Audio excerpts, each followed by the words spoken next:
This quick video will show you how to install your Mafia peg wedge. In your box you will have received 2 peg wedges, 2 10mm coach bolts, 2 17mm nighlok hex nuts and 20 nylon cable ties. To install your peg wedges you'll need a pair of snips or a knife, a 3mm Allen key and a ratchet with a 17mm socket and extension. First step is to tighten the 5 bolts that hold the 2 halves of the peg wedge together. Next, put 5 of the cable ties through the peg wedge. Make sure that the smooth side of the cable tie is facing in towards the wedge. Slide the peg wedge into the rear of the frame.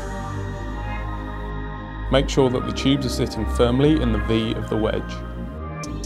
Now we need to do up the rearmost cable tie around the back of the dropout. This is important as it ensures that the wedge is held as far back in the frame as possible. Before tightening any of the cable ties, make sure they're not wrapping around any brake or gear cables. Next, we're going to tighten the lower cable ties on the wedge. Start with the one closest to the dropout and work forward.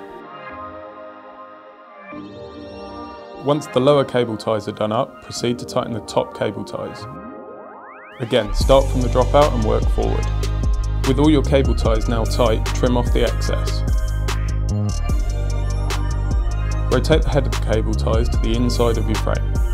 This moves them out the way of your feet and pegs during tricks. Next, we're going to mount the peg to the wedge. Make sure the coach bolt is sat properly in the wedge.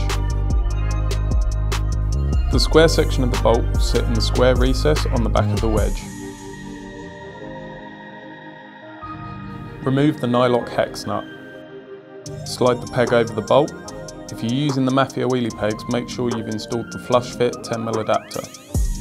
Reattach the nut and tighten down the peg securely using your 17mm socket and extension. Once you've completed this on one side of the bike, repeat the process again on the second side. Now you've installed both the peg wedges, you're ready to get out there and shred.